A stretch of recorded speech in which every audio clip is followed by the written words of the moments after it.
Morning, Paulius. Morning, Daily Tube Show.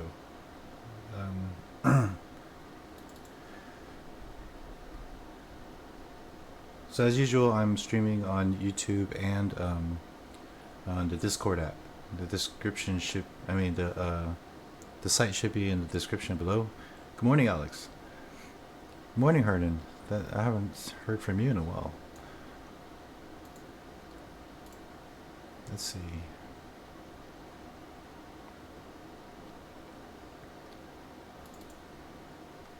Just gotta change some settings here.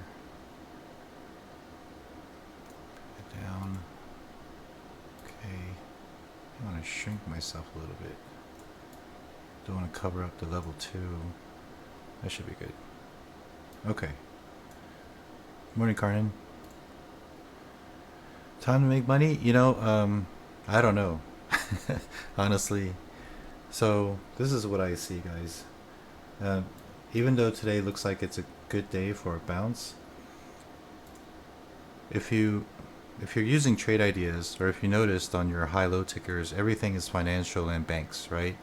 They're bouncing from on a daily standpoint. So let's see, SDC is probably a bank. We know Wells Fargo is, right? So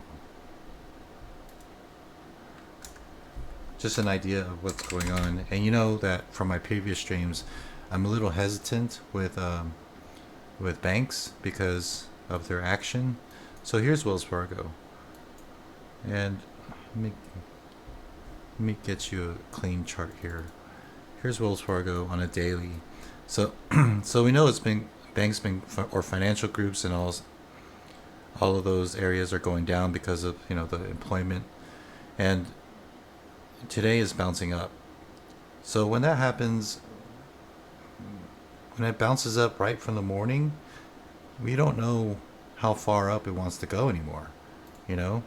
So yeah, there's a lot of. So here's what's happening right here. Just go straight to the one so you can see. So you don't really see any kind of a significant volume ramp, right? Except for this right here, in which case we got this tiny little move, and then it keeps going up, and now the volume is even lower than this one, and then it makes a nice move there for a small counter. But we're not trying to get into those, even though we can make money in those. When I talk about counter strategies, what I'm looking for is something that's significant. And if we look at the 15s, they do look significant, right? And there is somewhat of a ramp. I mean, from the morning, and then later on in the day, we have this nice ramp right there. But now we see on the 15s that it's kind of sideways, and if anything, it's going to be a fade. And you know me and fades, they go too slow. And if you're going to go heavy in shares, that can be, it can be taxing on you. So that's why. So this may go and this may not. Right now it's going sideways, and the volume's diminishing. So this could be a fade, but all I know is that movement is in relation to SPY here. I like to call the wind. So we really don't know how SPY is going to react. I'm sure you can use the simple moving averages to figure out where the resistance lines are and stuff like that. But so SPY is not doing a nice rebound here, but we do know that the banks are rebounding a lot better than SPY itself. So whenever I see my counters trend strategy parameters on trade ideas start throwing at me financial groups and banks, I'm pretty skeptical. So I did take Wells Fargo for like $40, but the one that I saw this morning, the only one that I liked that wasn't a bank that was actually going was Colgate. This one right here, CGen. Turn that down. And now this will probably help y'all realize that I'm not entirely short biased. Even though I really like shorting, you can't deny deny a bounce. So here's the daily here. Huge move down, but this isn't. Oh no, this is yeah, this is CompuGen. This isn't Colgate. CompuGen. Okay, it's CompuGen, but I don't really know if that's directly related to banks. But there's 3 really big days moving down here, right? And it goes further down. Right now it's up to here, which is a really nice place, right? Because this candle decided to close this gap between these 2 green candles on the daily. So I knew that it needed to go at least down to here. And on the 1 minute chart, it goes down, down, down, down, down. And then we see a soft reversal right here. I think that's where I got it. I got in at 11:31. So right here, just a 1 minute trigger. And typically based on the daily, it didn't have the volume ramp, but it did have significant move downwards with volume. And then it went up to here, and it was pretty beautiful because I saw how the green bars, volume bars, were ramping up. So I knew I needed to get out. So I got a good 40, almost 40 cents on that, and I went pretty heavy. Actually, I went very heavy because it's only $11, and I was, from the looks of the day before yesterday and yesterday, we had those dumps, right? We had those SPY dumps, or the market dumps, where it just ruined all technicals. And right after that, I mean, I wanted to chime in on the Discord app about how I felt about trading after that, but I'm not trying to jinx anybody, you know? So, I mean, as traders, we're continually trying to find something, and if it works for you, that's fine. But when I see a market get pushed down based on some kind of news, or some kind of just some big guys talking about how crappy the market is, and it starts moving down, I'm not going to touch anything anymore, even though there could be a bounce, because that's typically why banks never bounced, is based on some, the big wigs pushing it down, and it sometimes it never bounced. I don't know if yesterday it did or not, but there was a lot of insignificant trade idea counter notifications. So it's just my that when my trade ideas started shouting out every split second a ticker, then I get skeptical, because that's when the market's having a very strong direct movement. Things are going linear, even though it looks beautiful that things are just going down and it looks like it needs to reverse. A lot of them, the ones that I thought may go, and luckily I didn't touch anything, they didn't. They went post-market when to relieve itself. So just putting that into perspective, guys, from my experience, when the market's technicals gets flipped around or gets messed up, I'm really hesitant to try to trade anything there, because it just gets sketchy. Morning, Augustine. Augustine sent me his. I hope you don't mind me saying that, but he actually sent me his videos. I have watched them. I just haven't responded yet, but I would say you did pretty good. Your entries were, as you probably know, were pretty early, but they were good entries when you were green. But I would still wait. I would still wait for a real good signal. I'll relay a video to you, and if you don't mind, I like to publicize it so everyone understands that I'm not going to butcher you if you want me to coach you.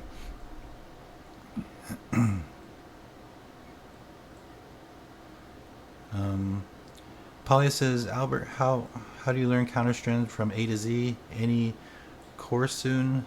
Well, I have the lesson 1 and 2. The 1 is just basically influence, engaging people to understand how counter trend works. And I like to say counter trend. I've had somebody, I think it was Yang, ask me, like, what's the difference between counter bounce and and reversals, and I think they're basically the same, but counter is more generalized. When I hear bounce, that's more or less what we're looking for, except bounce sounds like it's more of uh, a long action, meaning that it's going down and you're going to go long, whereas I lately seems to 2/3 of the times are going short. So, but the thing is, counter trend is a little bit safer because I am looking for a reversal, but um, I'm also looking for the extreme move, the very high and the very low, and sometimes we don't get that. So saying counter is safer than saying a full reversal. So yeah, check out the lesson 1 and 2. I'm stuck on lesson 3. I think I'm going to go further into charting, but I feel like charting is always expressed in my streams. So you know, just watching what I'm looking at and why I like it should help you guys understand what I'm looking for. But technically, the next lesson should be level 2, and I think a lot of people have covered level 2 and time and sales. It's just that there's so much information to be relayed on level 2, and I feel like a lot of traders use it differently. Some people don't use it at all, and I know you can trade without level 2, and but personally I always use level 2. And after I execute a trade, after I'm in a trade, I'm staring at the level 2 most of the time, whereas a lot of people, especially scalpers, are looking at the time and sales because that's the actual action. The level 2 is the rumor. So what I like to say is that the level 2 is kind of like, let's just assume the whole game is a party, right? And so level 2 is kind of like the rumors about the party. How many people are going to go? Everyone's talking about going, but then the people that actually go and leave are in the time and sales. So that's just my analogy. And it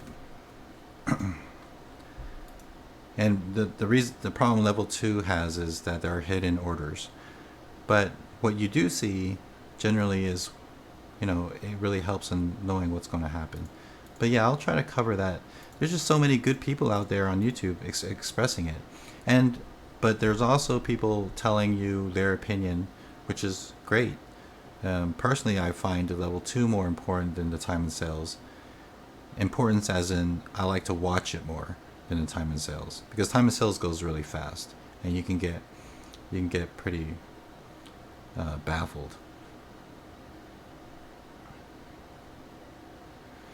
Polly says, I understand and I watched your videos, but something I don't understand how to look at explain volume at what exactly you're looking for.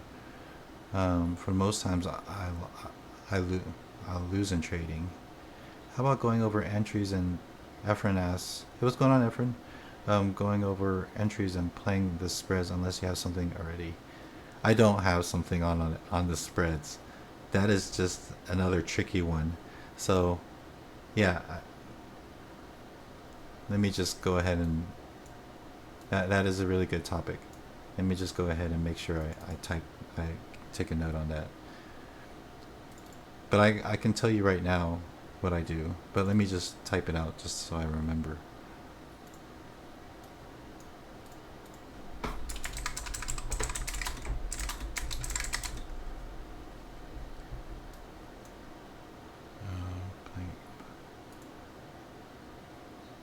Entries.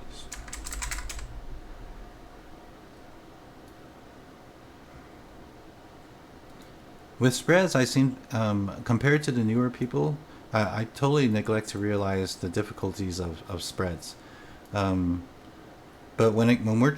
if you're using TradeNet, spreads is something that's kind of important. So for instance, this one, CGEN, right now, so this is one of the major issues with Thinkorswim, for me, with my old eyes.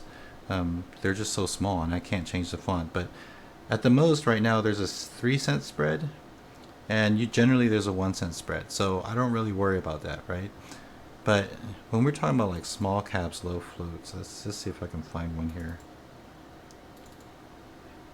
I really don't want to switch over to Apple and Tesla, but because these are expensive ones, right? So you know, proportional to the cost of this stock, there's always going to be like over a 4 cent spread. Tesla is a better example, I guess, when it comes to spread, right? Tesla has, right now it's moving slowly and there's a 40 cent spread, 30 cent spread. But let me see if I can, and it's going pretty slow right now, right? So maybe I can use this as an example. TVIX. TVIX is something I generally won't trade because it's futures. Does it have a huge spread? Yes, it does. It does. Similar to, yeah, that's a really big spread for something at 200. Okay.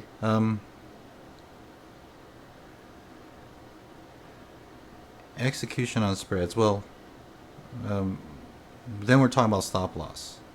Which one asked that question? Efren. So, stop losses. Of course, if we're going to enter something, and you probably don't want to enter on fives, on the fives charts, because we're talking about some 5 minute candles that are extremely far away from the very bottom if we're going long. And then of course we're going to have to add the spread. In this case it's going to be 40 cents. So let's just say the candle itself is 20 cents and then you have a 40 cent spread, so we're talking about 60 cent stop loss. So if it's 60 cent stop loss, I'm going to go straight to my chart right here, right? And I'm going to go straight to 60 cents. Is this in the picture? I'm going to go up to 60 cents. Looks like I noticed there's YouTube is having quite a bit of a little bit of lag, 10 seconds or so.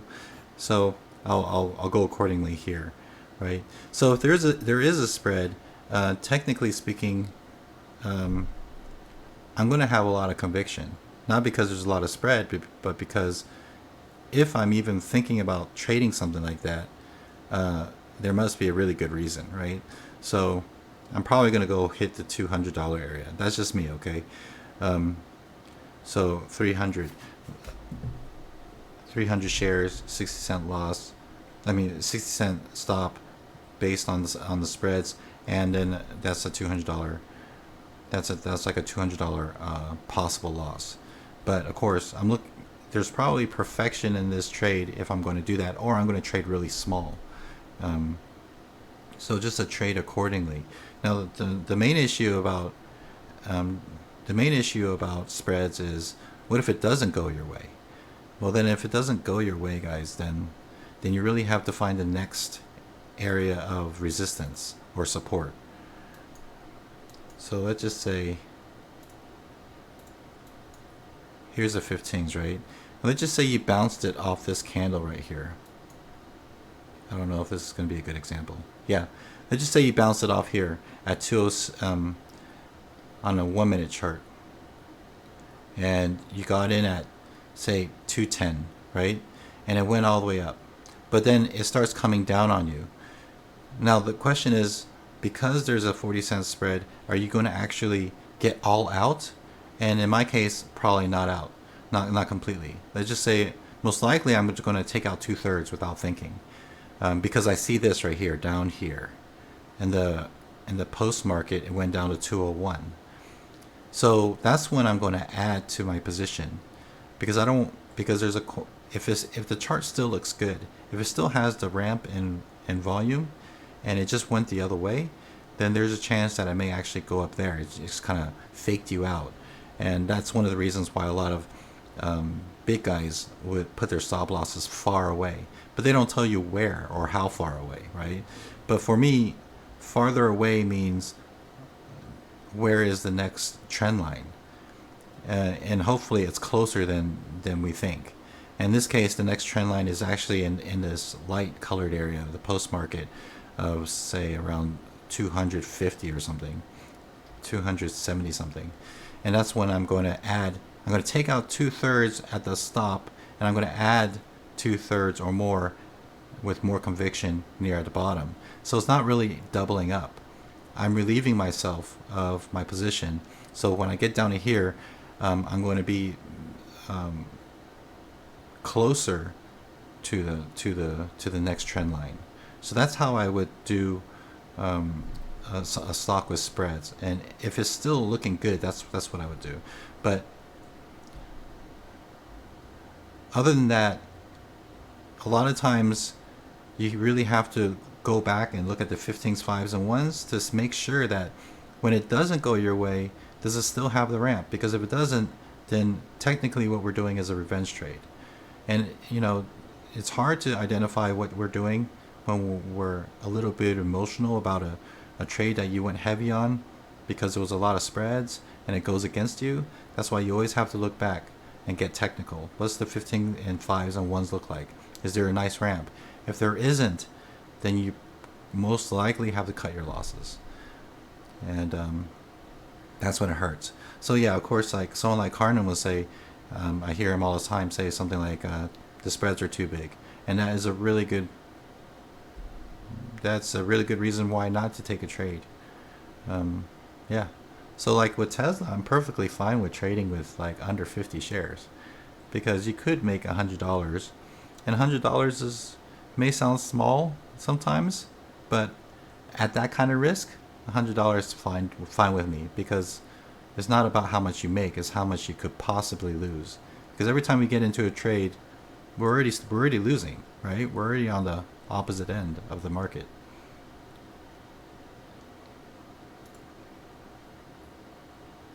I hope that kind of answers your question, Efren.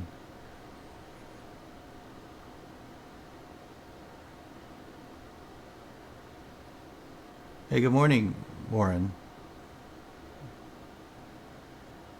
Buenos dias. Okay, I was just trying to figure out what you were.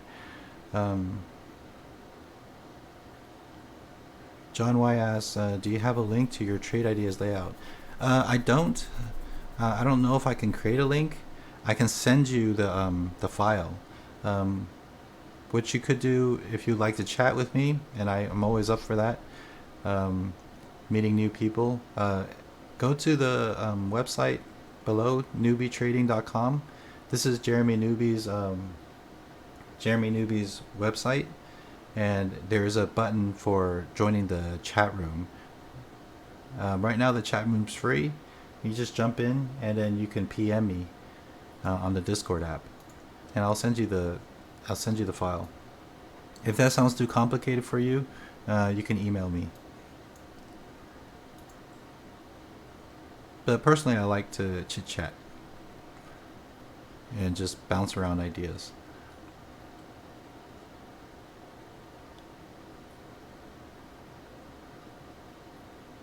Yeah, Daniel's filling in all the gaps that I would want to say.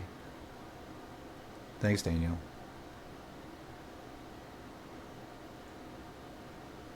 Hey, welcome, Ivan. Is my volume down? Oh yeah, my volume is down. That's why I'm not hearing any tickers right now.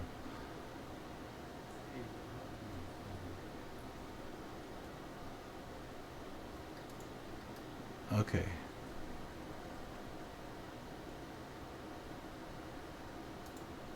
Oh yeah, good morning, Shanawas. So yeah, one of the things I say now lately is like let's see, let's try not to lose any money today. Not let's see how much. Let's see if we can get 500. Today I'm well over 500, so I'm kind of comfortable. I wish I did. I'm just, you know me, I'm a bum. I wake up late, and right before midways while my coffee's being made, I see CGen, and I took it.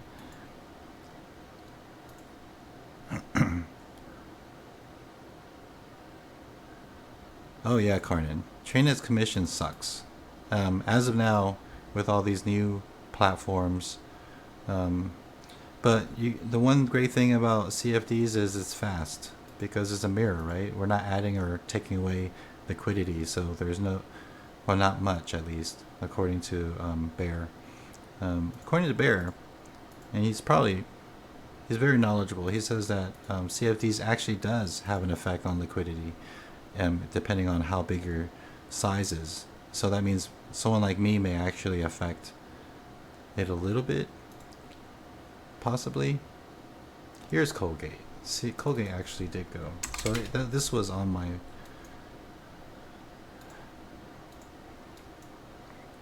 But just put it in perspective, Karnan, like I used to trade with E-Trade, which was like $20 round trip. So you really needed to know what you're doing in order to make sure that you don't lose money.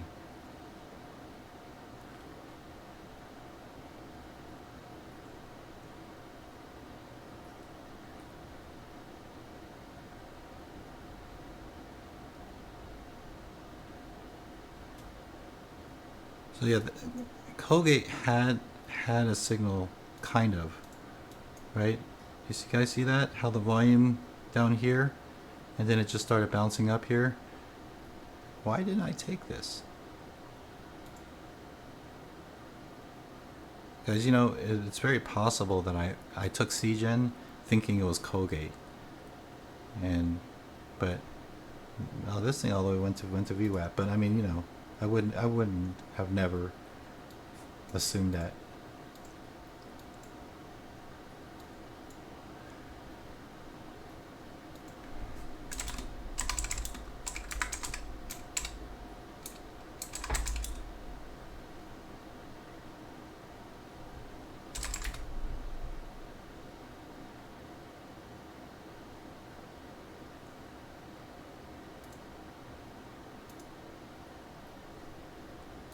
Oops, I closed my...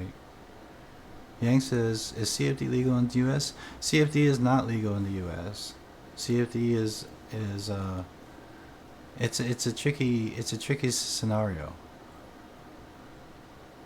If you're if you're a company that's using CFDs, then yeah, it's illegal. But if you're buying it from overseas, it's not illegal, technically. So that's why a lot of people have that question, like, am I actually going to get money from TradeNet? And yes, me and my family friends all have gotten our money from TradeNet. I have a video on that, and I understand the skepticism, because you know they could just run, but they didn't. Same with SureTrader. Remember back then when Ross Cameron was trading with SureTrader to do that challenge, that $500 challenge? That's overseas account. It's not CFDs, but it's overseas account. But it did. What I didn't like about it was, you know, it had a very limited margin. And between the two, if you want to talk about risk, which one is still alive? I think SureTrader actually had to shut down, and then they turned into F1. So F1 is still CFD. Don't know how you would figure those two. Which one you would? I would assume TradeNet would be safer.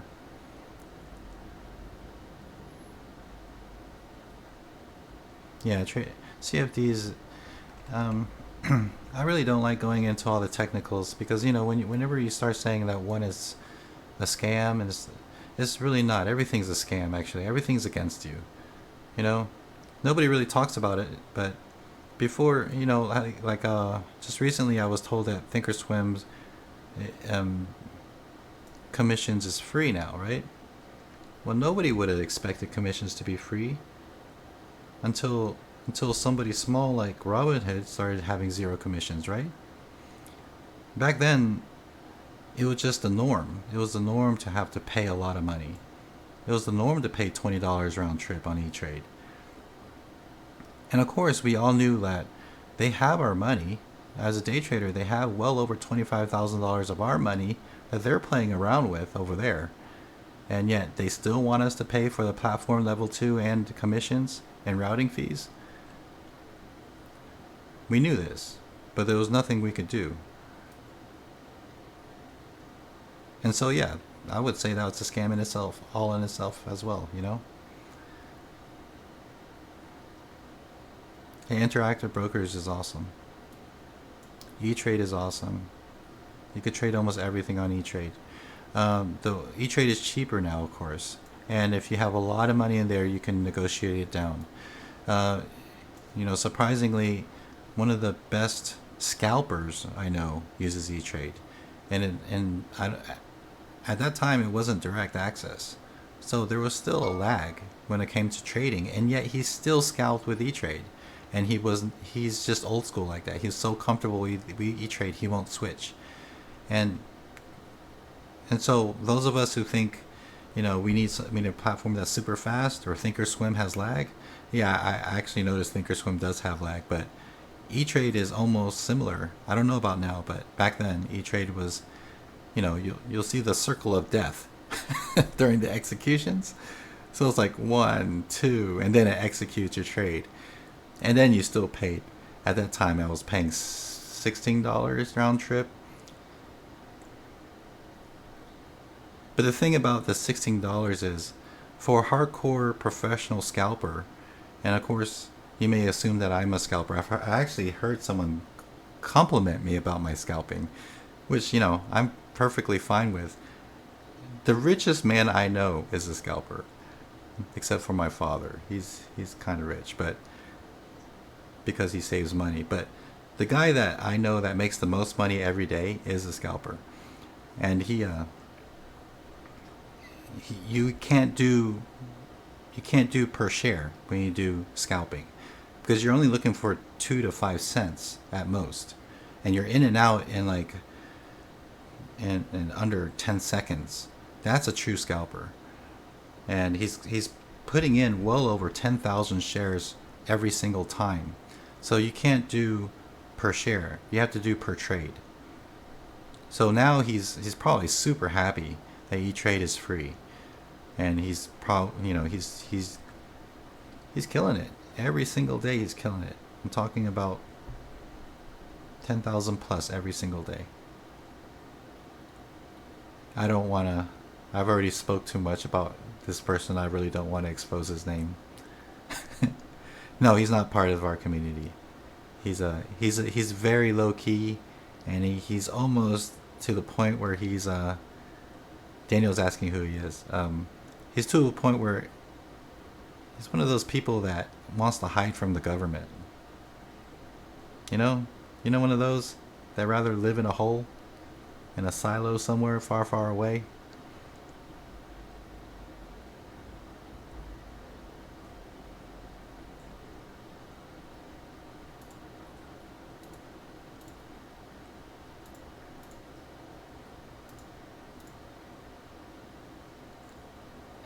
You don't know those kind of people. I'm almost one of those kind of people. Um, there are definitely days that I wish I was just not around. Dude is kind of like a Jedi. He's the one that you can almost think. I mean, the way he scalps. So, and then when people are so skeptical about my 90 percentile, this guy is like 98 percentile. He never loses because he's always looking at the tape. I mean, his his setup is so different. He has 6 monitors. He hardly has a single chart up. His only time in sales in level 2. So he's just watching the tape just run, and sees the action run, and he gets in and gets out, plus 200 in 2 seconds every single time. He's held. He also, Adley's asked 10 seconds. What's the longest he held for? An hour. Because he's also, you could call him the Warren Buffett of scalping. If it doesn't go his way, he's just going to keep adding to the position. He doesn't have a bottom on his account, so he can do what he wants.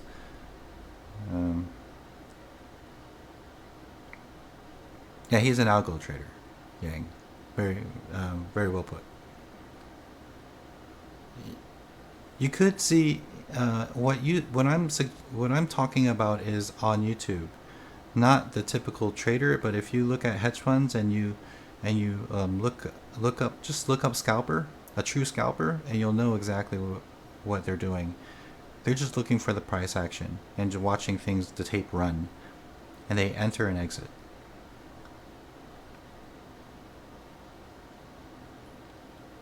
Madaz, yeah, people kept asking me if I know him, so I looked him up on Instagram. He seems like a very pretty boy. He's young, and his risk reward is pretty pretty high. But he's young and he makes a lot of money. Congrats to him.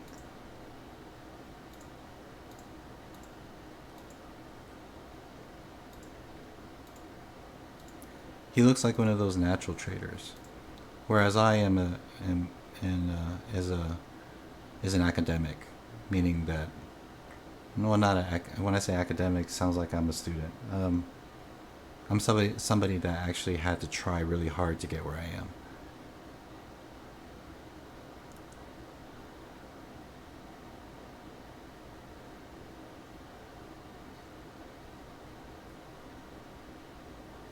Yeah, I've watched a few. Honestly, I don't like it, but that's just me.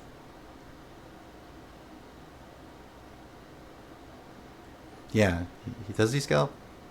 Yeah, he's a natural risk taker. So I'm not a risk taker. That's why I'm 90 percentile. I don't think he's 90 percentile. Not hating on the guy. The guy's awesome. Attractive, young, making a lot of money, very socially uh, compliant with the world. Just saying that the risks he takes is so extreme that I really don't think the average person should follow him. Tape reading is fun. Yeah.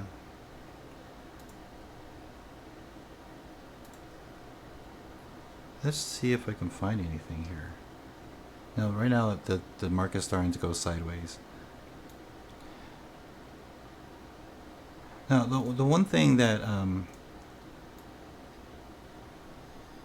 the one thing I would warn you guys, and the reason why I'm talking slightly on the negative side about Madaz, but not Madaz himself. Okay, I think Madaz is awesome, but the one thing I I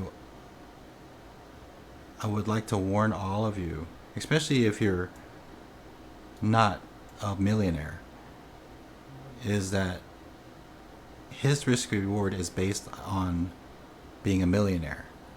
So you just got to be very careful on your mindset when you follow someone like Madass. Um, I think that goes without saying. Except a lot of people think that they can just say, "Well, if Madass can do it, I can do it." No, you can't. You can't do what he does because you don't have over $1 million. So you have to be careful on your mindset. And even if you do have $1 million, are you still willing to risk that much? You know? So it's the buffer effect, you know? So like personally, depending on my investments, so I don't do long trades, you know, I don't do like I don't even do swing trades anymore. But depending on your goals, right? And my goal was the dog training facility. So I needed to save over I needed over at least $500,000, and then possibly another $500,000 to build a structure. So we're talking about $1 million here. Even if you have $1 million, are you going to spend it on the market or are you going to spend it on something else? You know, it depends on your passion. So for him, it's all on the market more or less and traveling. He has a lot of cool pictures of him traveling, but I'm not that kind of person. My goal is to work with dogs. So my money is bound in one area of my life where I can't risk that kind of money that he does, which is awesome though. Best platform to scalp, in my opinion. It's gotta be direct access. So like Lightspeed, Speed Trader. Gianluca is asking about the best platform for scalping. It's gotta be the fastest one. Yes, Yang. The style that suits you best. So when I think about like high risk, would be like morning gap plays, because they move too fast. And just the other day, I saw one. I think it was NVAX, when it looked like it was going to go really well, and it just drops. It went from green to red instantly. That's a good example of, I can foresee a lot of people that jumped into that looking for that breakout of the pre-market highs, and it didn't. It just tanked so fast. Um, just a reminder of why I don't like doing those.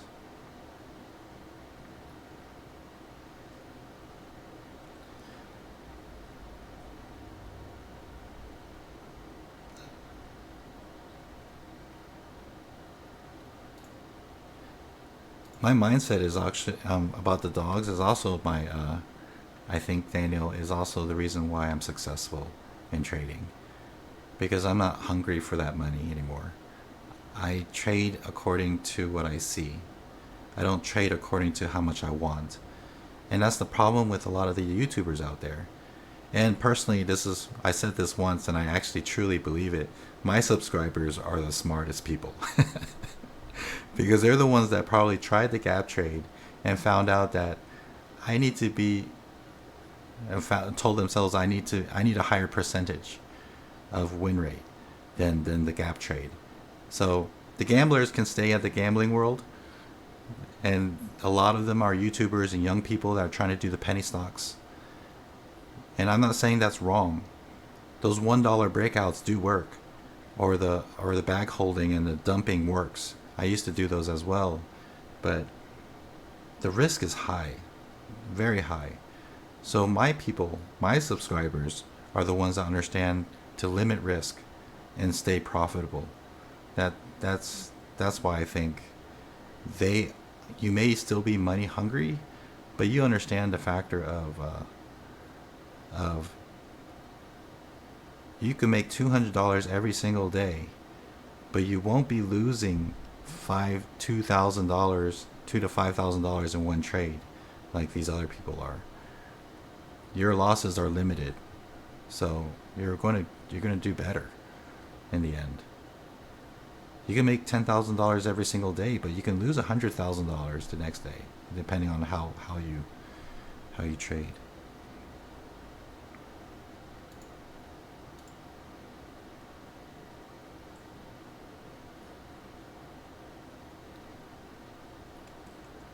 Palace asks how to be an amazing trader.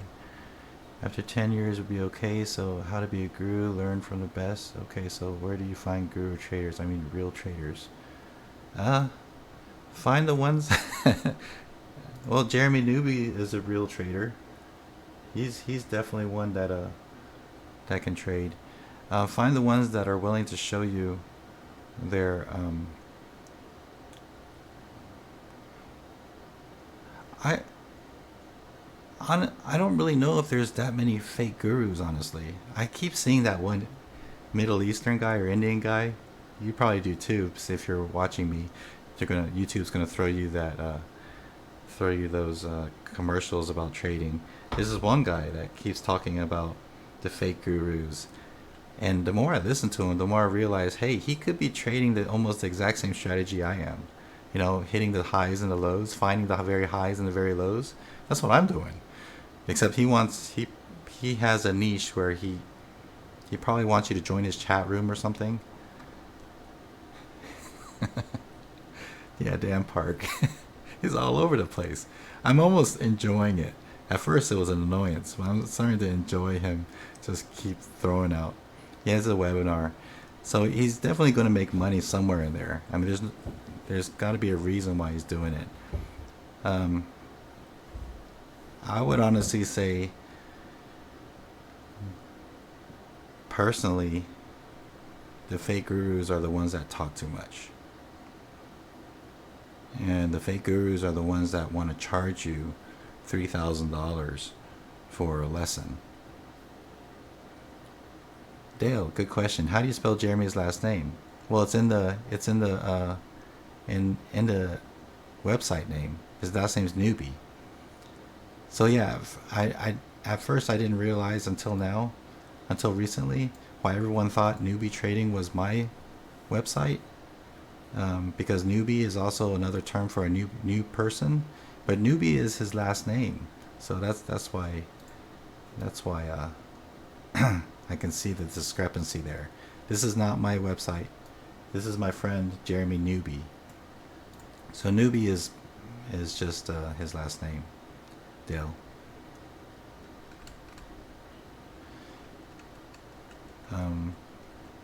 Ross Cameron, see, he's another guy that charges a lot, but I can't honestly say he's a fake guru. I've seen him grow. I was in his chat room long time ago, where he was satisfied with $300 a day. News. So news. No. Okay, here's another chart that I like to share. Oh, something I wouldn't do. See, this is showing up on my trade ideas. But you see how it's a breakout, right? And there's a ramp in volume. And if you go right here, you may think it's a beautiful thing because it's ramping up. And it probably will go down. But it's not ideal because there's a support area right here. Right here.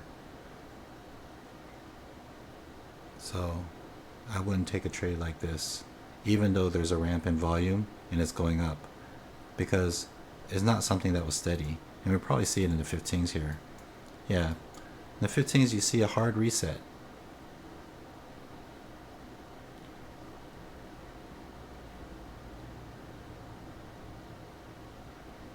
Shanawaz, I don't know if Jeremy has a Twitter account. You can ask him. I know he has an Instagram account, and he's pretty popular there, where he shares his profits, his wins for the day.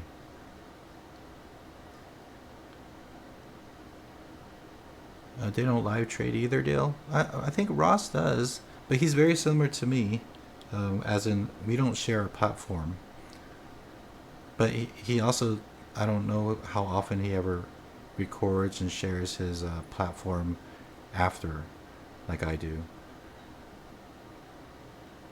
So here's a challenge for all of the gurus out there.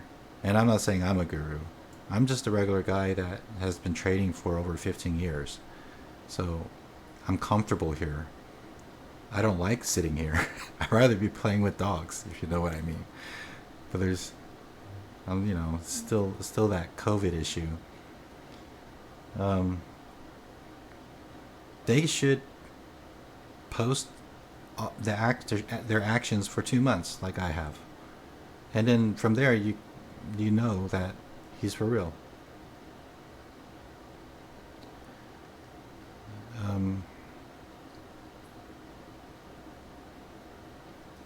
Daniel gives me a freaking loaded the highest caliber loaded question. How do you deal with fear of triggering, or like executions? To Daniel.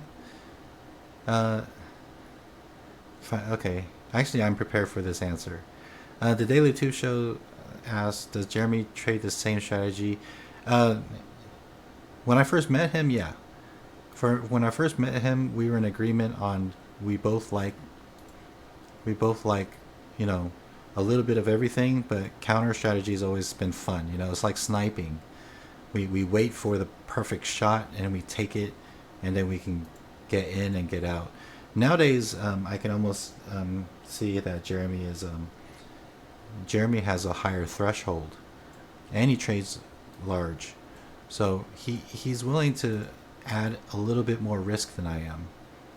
So he's continually been trading, and I've been on a hiatus for maybe I think J News actually went right here. It's so cheap though.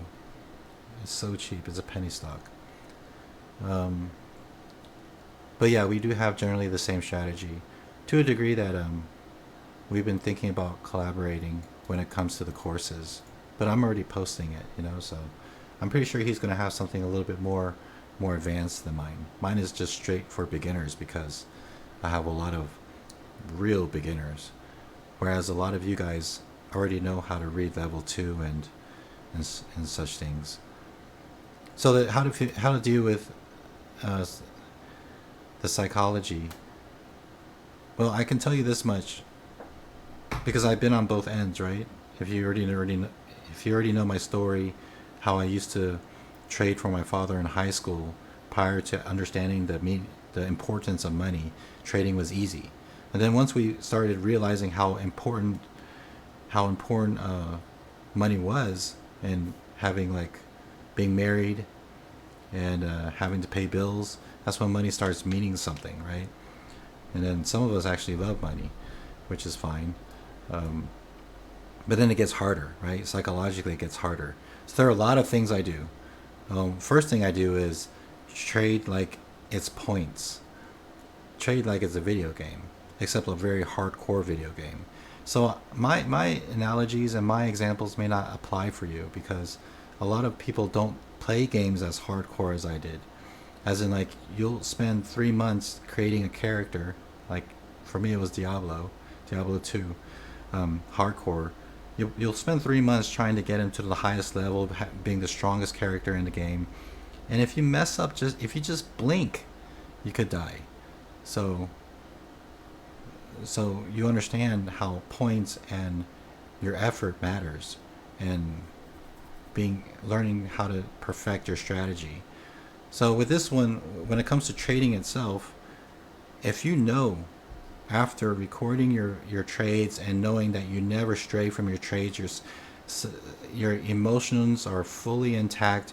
You're After 2 to 3 months, you've been in the green. You've actually taken risk, but you're still in the green. Then you know psychologically, well, not psychologically, factually on paper that you're over 70% or even over 60%. But for me, the higher percentage, the better, right? So you stick with that. You're never going to try to be over 90% for me, um, and you just stay there. You don't try to do anything away from that. So psychologically, knowing for a fact is a fact that I'm 90%. Almost, it's like it's a fact that flipping a coin is 50% heads or tails. Then it's not going to affect you as much when it comes to trading large or triggering the trade. Of course, if you trigger a trade with one share, it doesn't hurt at all, right? It only hurts emotionally or affects you psychologically when you throw in 2,000 shares and your stop loss is $1 away. Then you were talking about a $2,000 stop loss. So it only hurts then. But even when it even hurts when you're 90th percentile, because that $2,000 loss could be that 10%, right? That 1 out of 10 trades, or 1 out of 10 losing days. So the point is, I think a famous person said, well, Batman said, a little bit of fear is a good thing. Some people trade with no fear, but we're talking about being afraid, right? And that's on my side of the world at the moment. And the more you know, the less you fear. I think an astronaut said that, and that's very to the point. The more you trade, and the more successful you are, and having your 60, 70, 80, or 90% success rate, the less you're going to fear what's going to happen, and that's how you start bringing up your shares. And to me, when I first started up this since COVID, I started off with a $200 stop loss, and then I brought it up to a $500 stop loss. And in a day that you saw you make over $1,000 a day, that was a $500 stop loss on pretty much all the perfect A trades. And I wasn't worried because this was like getting back on the bicycle again. But right now, because it almost seems like we keep getting dumped the past few days, of course I'm very skeptical. So psychologically, I'm still intact on knowing when to trade. I just need perfect trades. Just give me something perfect and I'll risk $500. That's basically how I trade.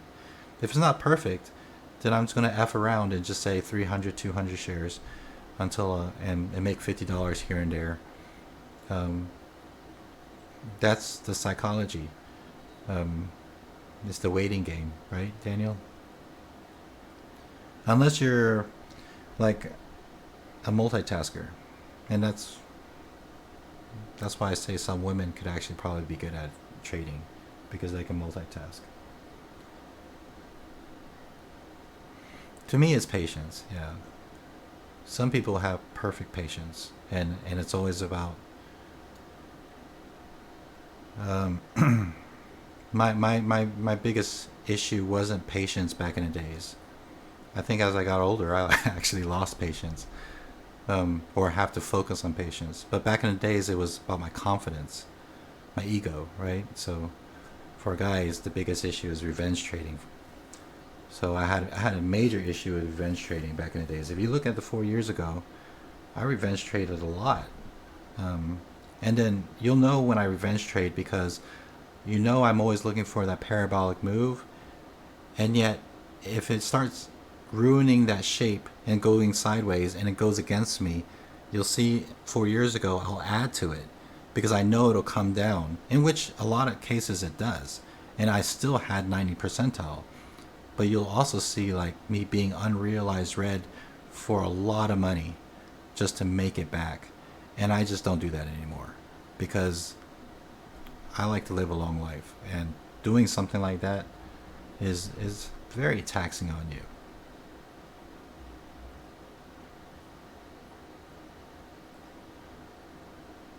Karnan says, yes, patience. I lose most of my money, but just keep on trading.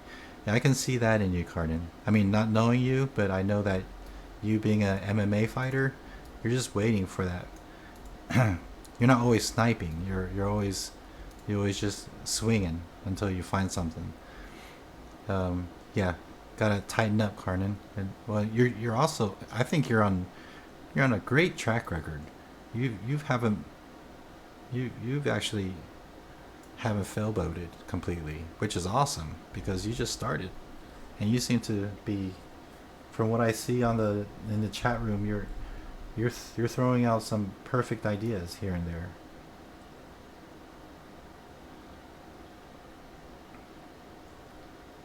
So just for some of you newer guys in the chat room, we're not always counter trading. Bear is often someone in the moderators. One of the moderators named Bear, he does pullbacks and such. Simon, the fees, there's no issues. They're just a little high for today's standards, which is it's understandable. They're making their money somewhere. And then when it comes to slippage, it's a tricky thing. But I did notice that when I'm trying to set a limit order, if you're very comfortable with a direct access platform, let's just say right now this one's $1.78. So you set a limit order long for $1.82 or 81. For TradeNet, it may not execute. It would say the price is too close. But we know from Lightspeed or any other direct access that no, it's not. I set it 2 cents away, but TradeNet wants a couple of more cents. So imagine putting like 10,000 shares on something like this and being 2 cents away. So you really have to make sure it goes your way, so to speak. So that's the only issue I have with TradeNet, because I'm spoiled with Lightspeed. But in TradeNet's defense, those extra couple of cents that you have to set further away could also be a couple of cents due to the lack of speed on Thinkorswim. So you just got to make sure it goes your way. So what I'm getting at is, if you can survive and actually make money on TradeNet, which I know people can if they trade tight, you will do even better when you get on something like Lightspeed. Once you're completely initiated in the world of day trading, I highly suggest everyone just to get on something on a real platform. Oh, I shouldn't say it like that, but you know what I mean.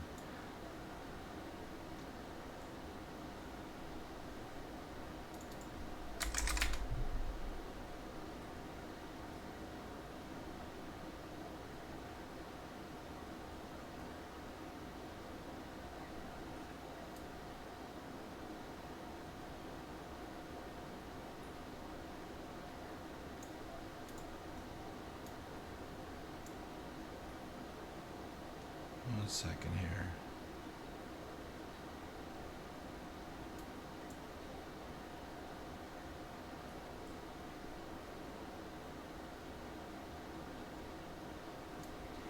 Yeah, the chat room's talking about Walmart here. How it was a great bounce. Look at that. Now I'm trying to figure out.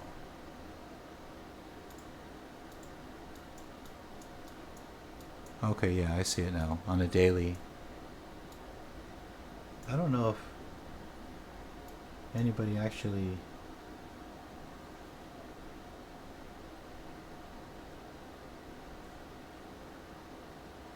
Nobody really announced it. But what Bear did say at 11:22 that Walmart looks ready for a bounce. And so it went all the way down to here, which is, you could tell this is a significant area in the daily chart.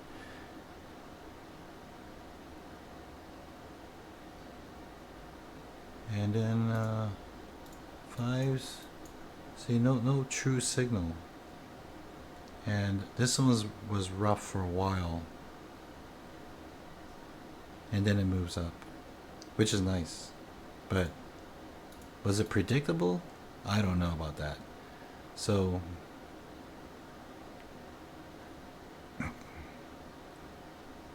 not to say that it's not a beautiful thing, Daniel, like you said. It was a beauty. It definitely was. But wow, it would have been hard to... It would have been a struggle right here, right? When it was right here. To figure out what it was going to do. Like right here, when it did this. Only then does it go up. Wow, that would have been a tough trade for me. But yeah, it looks beautiful.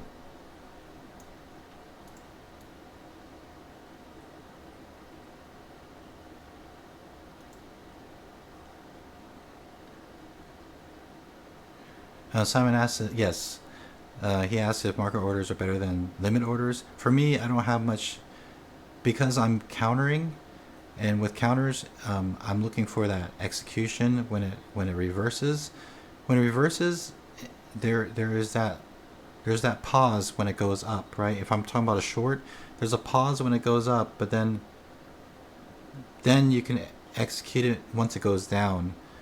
When it goes down, you better hope your limit order is far away. So in that case, I've had several times that I had a limit order too close, and yet I know it's still going to go because I look for extremes, right? So in that case, I tend to do market orders.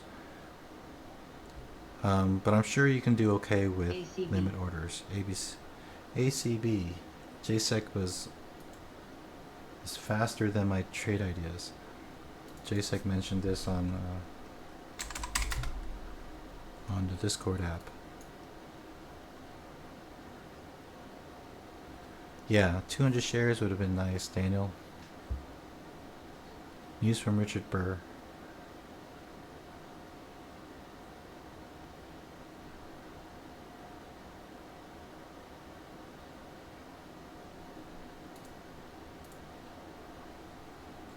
Just looking at my Benzingo here. Aurora. ACB. Oh, really strong bounce up to here.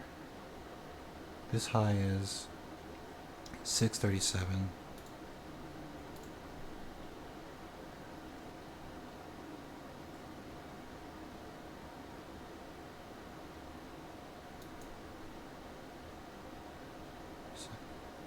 There's one reset for prior to these three 15-minute candles. So 637, it's almost there, 2 cents away. Nice volume past 5-minute candles. Small reset on 2s, and see how the volume is dying off a bit there. Oh, okay, ACB. I'm trying to dissect it. JSec already did it for me. He said resistance 637. So we're almost there. But there's a nice reset right there.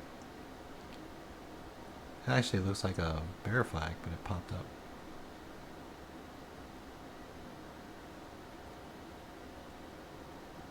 Oh, no, actually, I don't know anymore nowadays. I see those all the time and it pops up. ACB.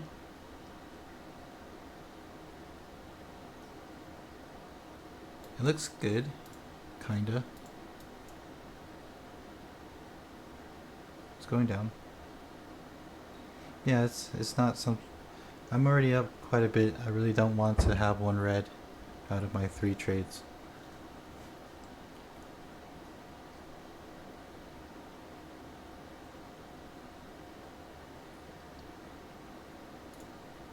One sec.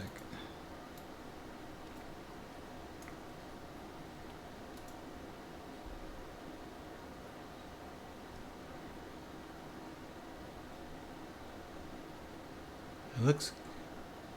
There is volume there, so it is suggesting that it will go down a bit, and SPY is going down a bit right here, so it's helping a little bit.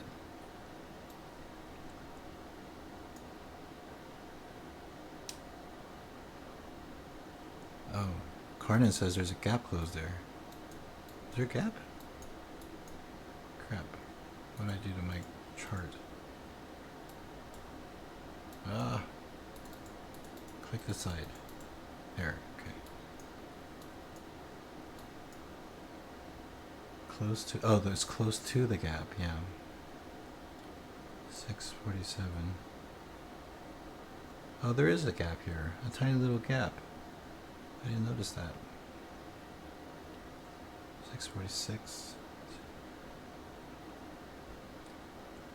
Yeah, so not a real significant reason, in my opinion. Trade small.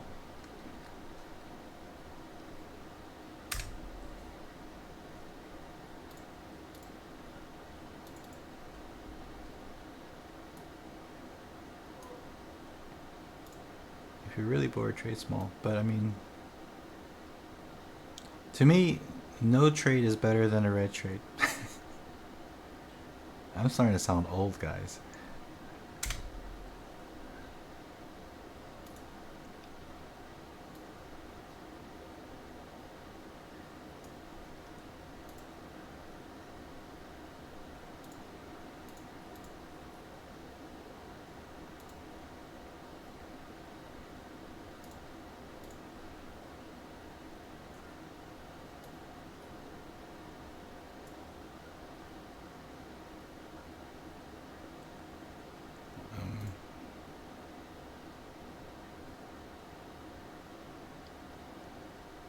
Let's see.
You guys seen anything?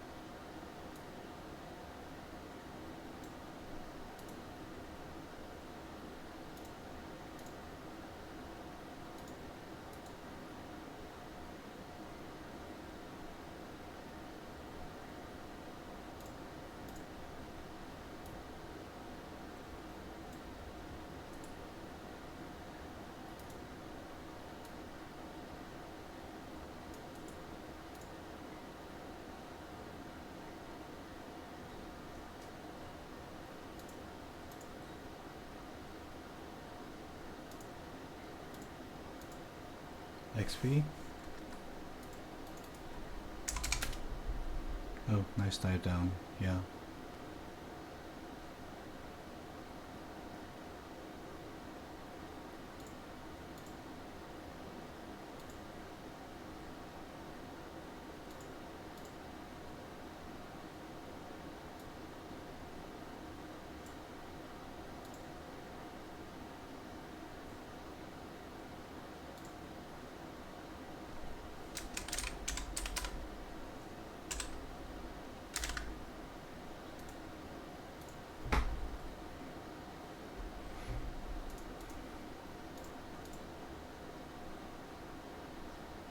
Guild? Oh, Mike, Warren asked a while back, do I use ATR? No, I don't. I used to.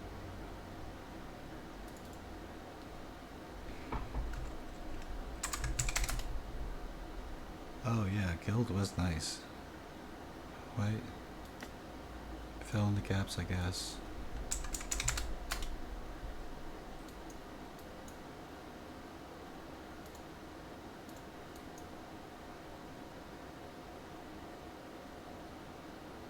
It just went too far for itself. This huge 15-minute candle. Yeah, that was a nice one. Guild generally is very hard to gauge. I mean, I probably lost more money on Guild than made money in my lifetime with Guild. But this one was predictable for sure. Nice find.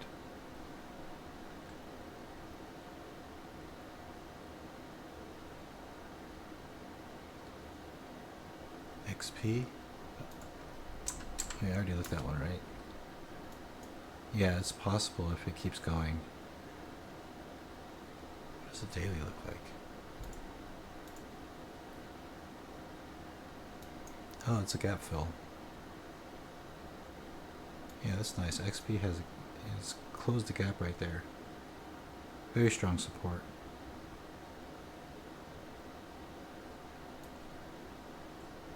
Yep, that's a good one.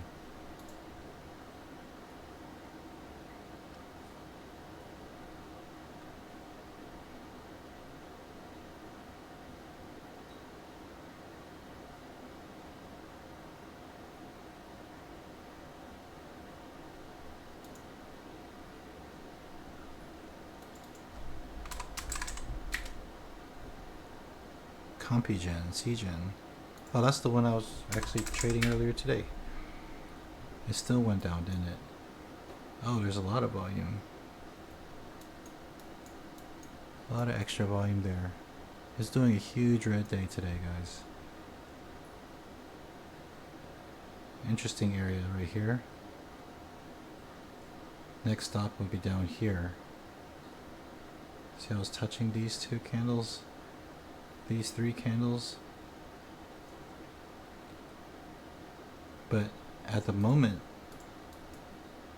it's having a struggle right here. So, looks like significant volume to do this breakdown. I don't know if you guys can see that. To do this breakdown. And now it's staying under, right? I still want to see it. Yeah, that's something worth watching. Nice one, Davey.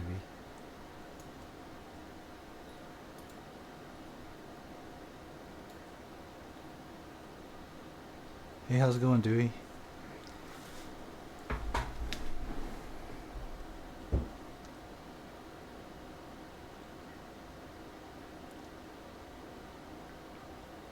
So you guys hear me okay? I'm using a new mic. It's probably just as sensitive as my Yeti. You're gonna still be able to hear me drink my drink, which is...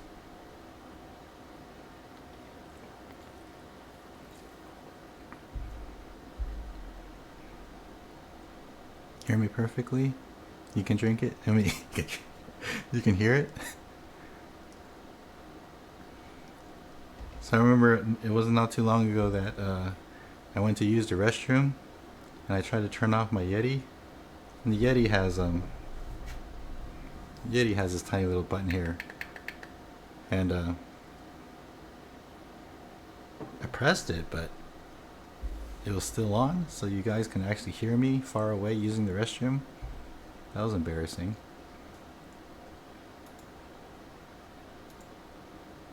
That was the turning point, the tipping point, when I said, "Screw this! I need a mic that can tell me when it's off." So here, look.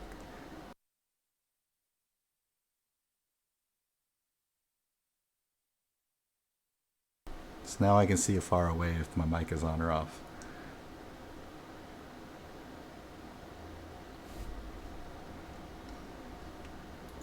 XO. Nice ramp up.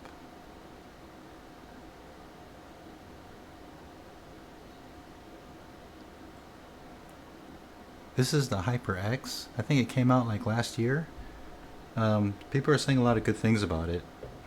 The people that say bad things about it have it set at the wrong setting, like on stereo mode versus cardioid.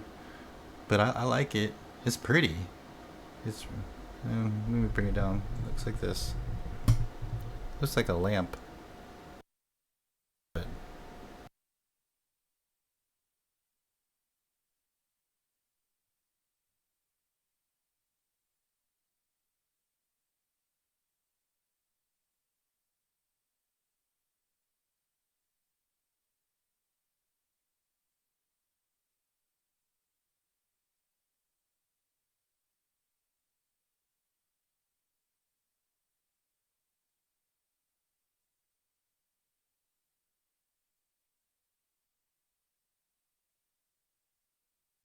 oops.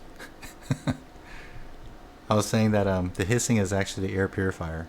I have 5 air purifiers running, and it's just a common thing for me because I usually have dogs in the house. Now I don't have any dogs. I can probably turn it off. I know. I just touched this thing. It's a I don't even need to touch it. What do you call it? Uh, Inductive. It's inductive.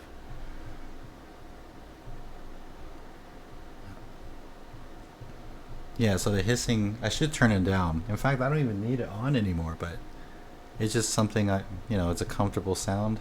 I don't have the ticking clock anymore. I need something else. Dale G, is TradeNet the best way to go? I covered a little bit about why I think it's okay I think it's the best bet for a beginner trader. Sure. Let me see.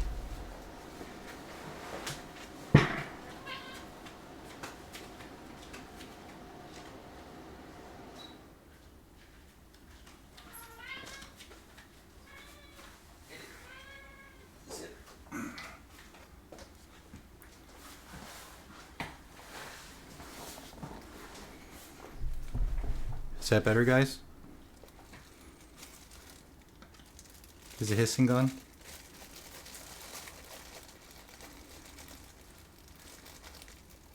Yeah, sorry about that.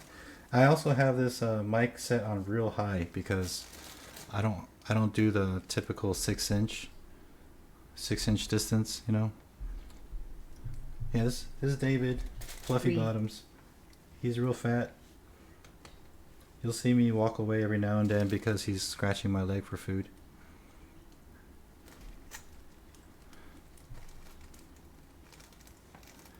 Yeah, I like this mic. It's not bad. But now, you know, now it's too quiet. Now I feel kind of awkward. We're a little too personal now. RY? Oh yeah, I'm looking at RY right now. It's a breakout. I mean, it's not a breakout, but...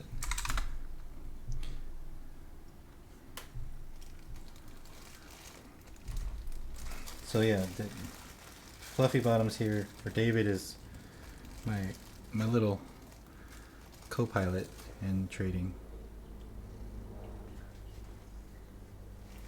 I actually put a chair there for him now, because he's always trying to get to my lap, and every now and then he'll click my keyboard. If you see the my old trading platform video, I was really uncomfortable with the camera back then, but I talked about how I had to cover the wires because he was chewing wires. I had those pushing RCUS dolls on the side of my table, so if he jumps up, he'll grab one of those pushings and fall back down. I had to do everything. I even made like a plexiglass cover over my keyboard, just in case he doesn't get to it. And then the most popular comment on that video was first rule: no cats. I couldn't agree more. But he's turned out to be a perfect partner. Can they see you?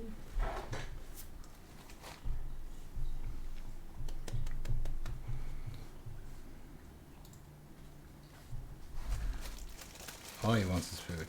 Here. Oh, you guys want to see something cool?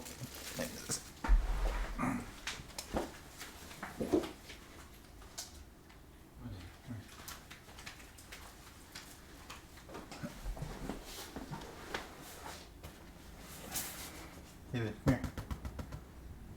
Hey, come here.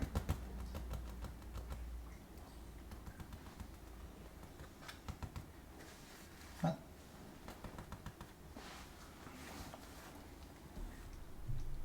RCUS. RCUS is popping up a little bit.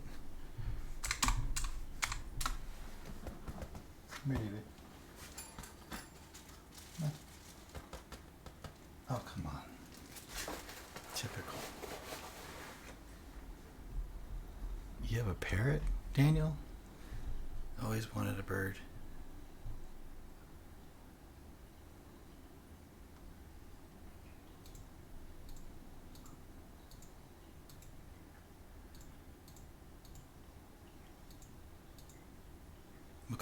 What kind of parrot do you have? RCUS RCUS is popping up right here. This one has some major range, but we're talking about a spread. 25 cent spread. That's quite a bit.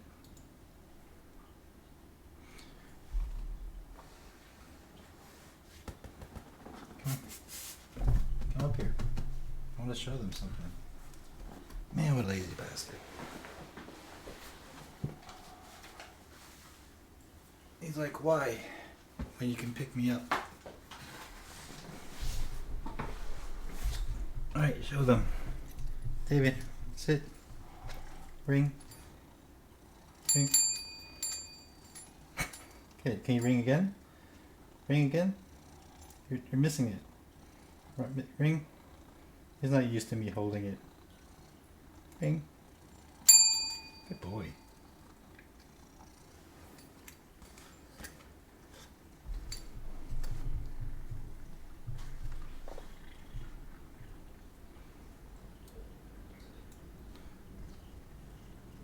A monk parrot?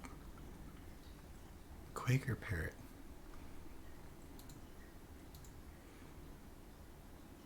Monk parrot. That's a funny name. Funny word. UNH is going down.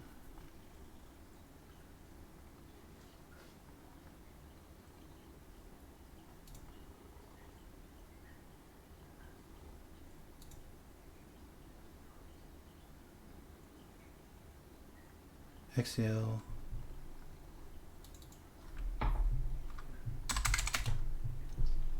XCL. I guess so. But you know my thoughts on things that have a full rebound like that. So what is it? Is it still red with a big wick? Yeah.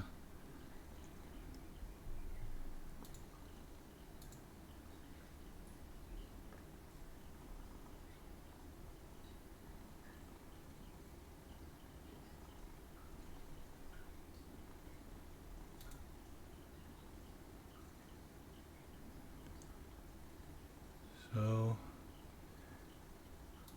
I'll definitely be on tomorrow. Now that I'm. Oh, take care, Shanawas.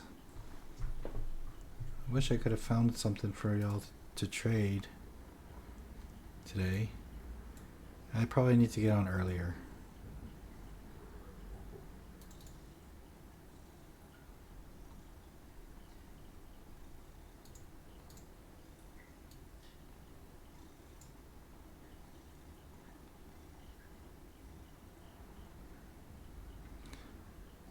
So at this point, most likely, I'd probably be getting on later. I'm looking at the SPY here, and it's starting to go sideways, right?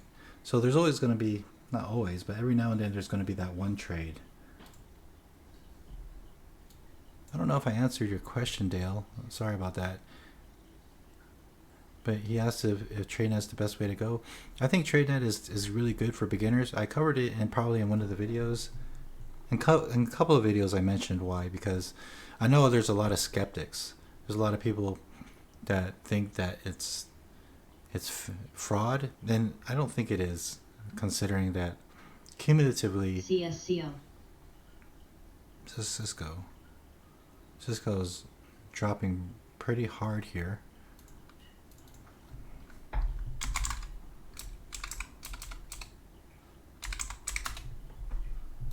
And it's all the way in the band of the VWAP. How far is it away from my 5-minute? It's a good 30 cents away. The volume, again, is not perfect.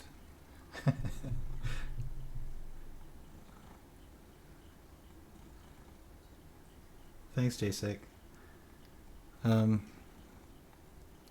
FDA says Looks like we missed out on RCUS. Non-standard PPE practices for pharmacy compounders during COVID-19 emergency. It's clarified that drugs can be compounded under policy in segregated compounding area that is not in a clean room under some conditions.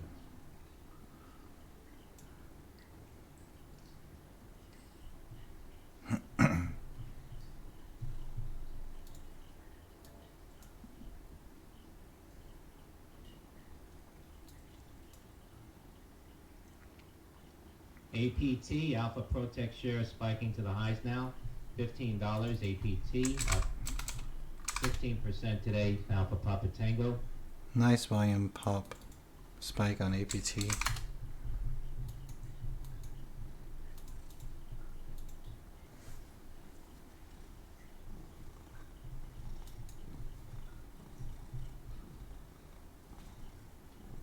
That is nice. If it keeps going, I would trade small, but I mean it can't hold this. What's the news on it on this? Charlie, APT. Yeah, Daniel, I saw that. RCUS. It's kind of just tanked there, didn't it? Oh well.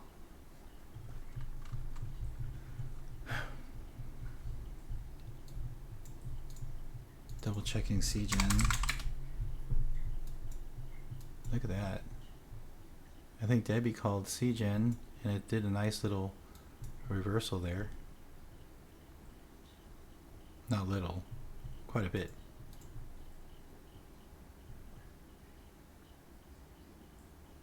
Good call, Debbie. Okay, APT is starting to do something I like. This is news related, obviously.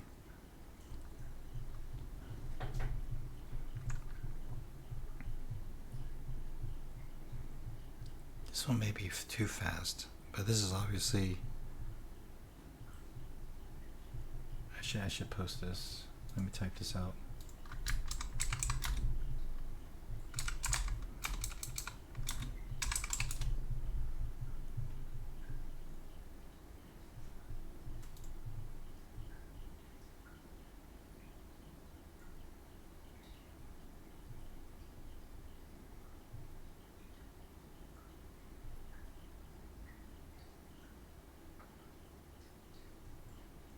LAKE, Lakeland Industries getting some volume now. Lima Alpha Kilo Echo, LAKE. Okay, let's see. 2 cent spread. First red candle right there. Very possible to do a little Lakeland scalp Industries there. now 1338 volume here now. Shares up 4%. I don't. I just don't like how it went from closing up here and opening all the way down here. What happened 2 cents ago? I mean 10 cents ago. From 29 to 19.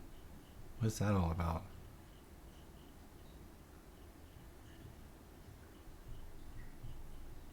Trump says he thinks U.S. will have a coronavirus vaccine at the end of the year. Another headline on that.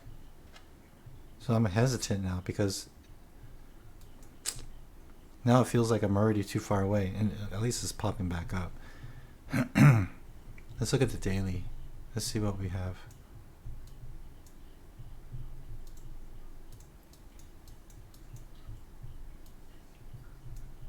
Because when it comes to something this strong, here we go, something right here maybe.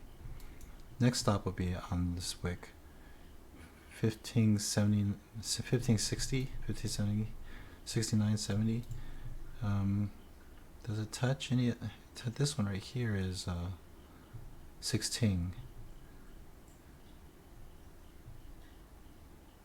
So between 1570 and 16, or 1569 and 16.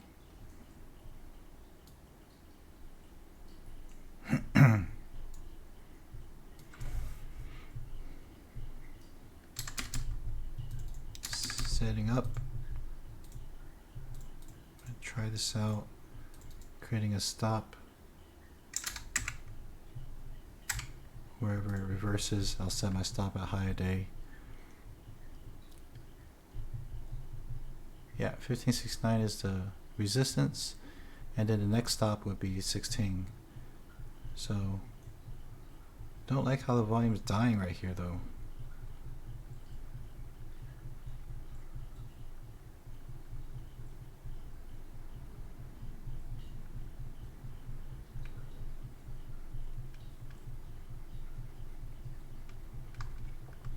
There we go, look at that push.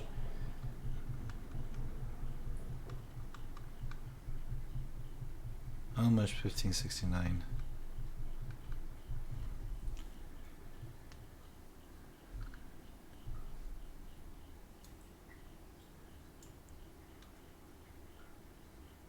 Hey Sonny, I live in the ghetto side, southwest side. It's a long story.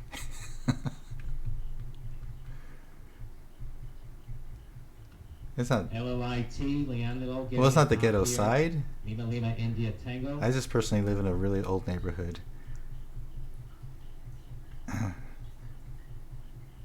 Let's see. It could go right here, but it didn't go. So I'm going to lower my shares now because if it goes, it's not at the right place, right? And now we see. I just noticed a glance at 5 cent spread right there. 26.94. So I may go here, but I'm lowering my shares due to the where it's going. HTGM, Okay, I'm showing a little bit here. Molecular Diagnostics at the highs of the day.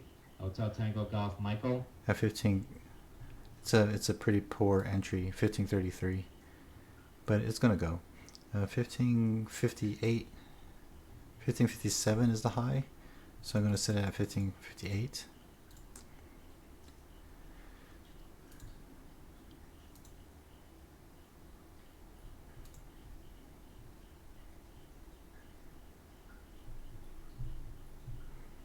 Here we go.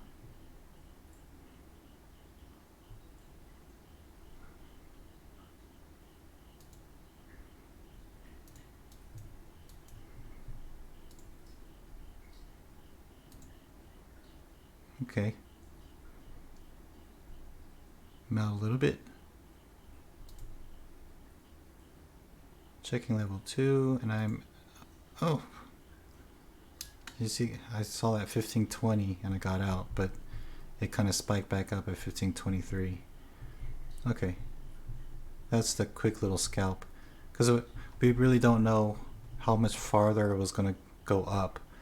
And it's showing why, you know. I mean, it's showing the same reasoning. People weren't sure, so it's going to come up a little bit. Not to say it's not going to come back down, but that's just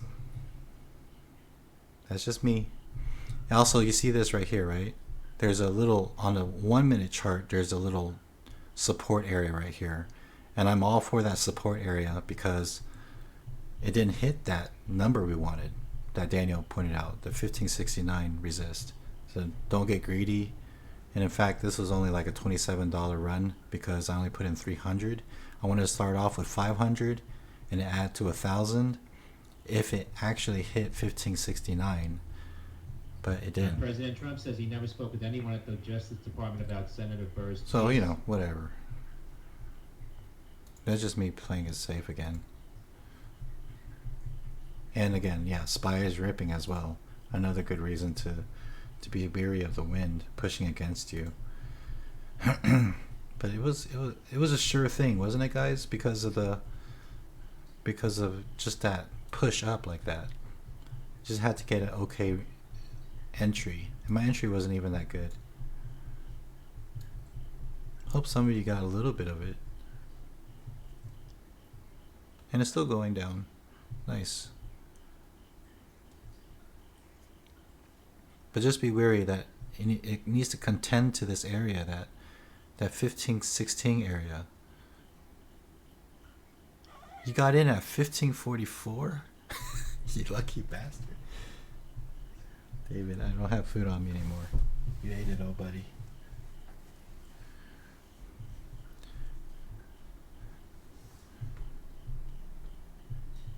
Oh, you got stopped? Oh. Okay. Wait. You didn't get stopped? Oh, okay. You set your stop there. So you're still in the green. Nice. So watch it go back down to 1516.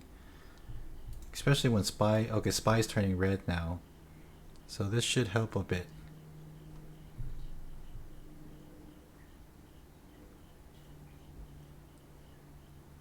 Yeah, this is... SPY is going down with you.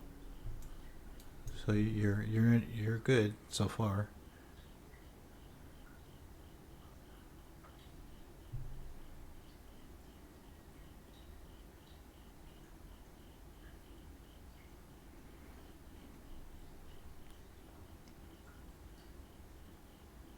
Watch it tank right through. Let's see. XAIR beyond the air shares spiking to the high. Nice and heavy on the ask. XAIR on this, some volume coming in. That's beyond the air XAIR. I really like that 32 there. So people are still shorting it. 10. Boom. How greedy are you, Daniel? How far are you going to go? It's hitting the 2-minute 90 MA now. Half out. You are greedy. Company. That's all good. And now this is also my other stopping point on the 5-minute. So nice one, Daniel.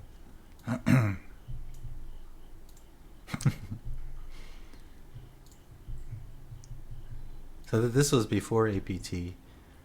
I'm over 1,000 today on CGen. So, still,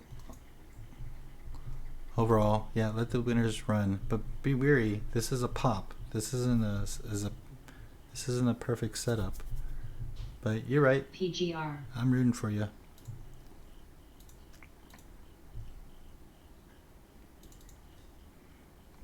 PGR.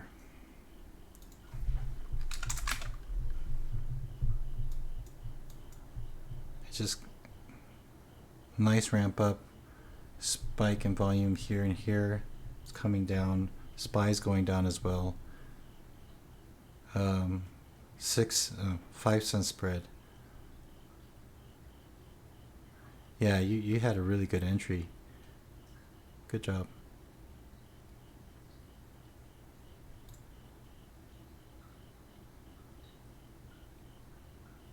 This one's gonna go. Those slides from XAR actually Didn't as of need to look at the daily. Wednesday.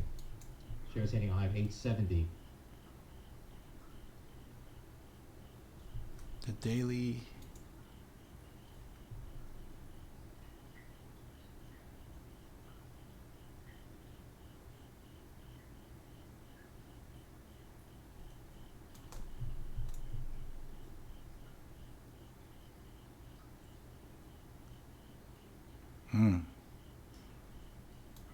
We just created this right here.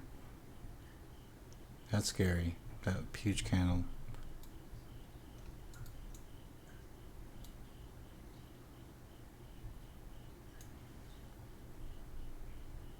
Okay. It opens down here. Yeah, it's too spready, this one. For 73, I'm gonna skip this one. Okay. Guys, I'm probably gonna call it today. I got quite a few orders. Well, some of y'all may know that I'm an arm wrestler, and some people buy stuff from me when it comes to like. It's silly, but just put it this way: I got something to do. I got some people are asking me for something called an arm wrestling strap, and I need to get these orders filled because I've been waiting like a week while I'm busy trading. But yeah, I'm gonna call it right now. Right now is at 1 o'clock, so there's probably 2 more hours. I'm gonna crank up my trade ideas scanner so I can hear it from far away. If I see something, I'll get back on. But you know, generally speaking, I'm probably gonna call it quits. So I'm 2, 3, about $1,300 today. Kind of got lucky this morning. I'll try to. Tomorrow is Friday, and I'll try to get on earlier, and hopefully I can share with you guys the morning ones. Generally speaking, lately, because the market seems to, the past couple of days with the market dumping itself, I don't like trading after that. So I try to get up earlier today just to find something before anything gets affected. Friday's generally slower, but we can always just talk. I really enjoy the questions you guys have, because otherwise I'd just be sitting here watching YouTube and dogs and cat videos. But this is more productive. I know you guys have questions. Carmen says XAR. XAIR. Crap. Too late, Carmen. I'm talking too much. Carmen found this thing. Oops.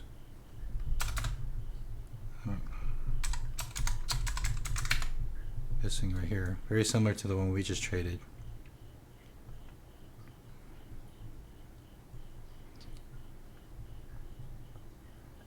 Thinkorswim, Dewey? Thinkorswim has a new update? I'll look into it. Hey, you're very welcome, guys. Yeah, always. New Jersey Governor Murphy out with his daily update on the. Feel free to ask me any questions if you have, because I'm getting a lot of good input. Also, Augustine, or after the last stream we had talking about screen recording, the OBS works great. So Augustine was one of the first non-family friends to share me his trades, and I'm gonna review that for him. If you guys want to as well, just to if you want my input on how I think you traded, or what I think could have done better, or why it didn't go right. A lot of times it's not you, right? A lot of times it's just the market, or that 10% that, or it could be the ticker itself. So I'm pretty sure a lot of you guys probably can figure it out yourself, but sometimes you can question your own effectiveness. And I do too. That's why I record my own. Even right now, I'm recording my own trades just to see if I could have done it better, or if I was too greedy, or I could have saved. It's just there's always something that we can always fine tune. But yeah, I'm glad these streams are helpful, guys. It really means a lot to know that. Otherwise, it's just not worth doing, honestly. It's just there is always a little bit of added stress, obviously, but it's fun. It's good stress. So take care, guys, and I'll see y'all next time. All right, don't forget to click the notification bell, and let me know if the notification bell isn't working, because my wife tells me every now and then that she didn't get notified. But most likely I will be on tomorrow. Fridays are generally going to happen, especially if I'm green for the entire week. So yeah, take care. Thanks for joining me.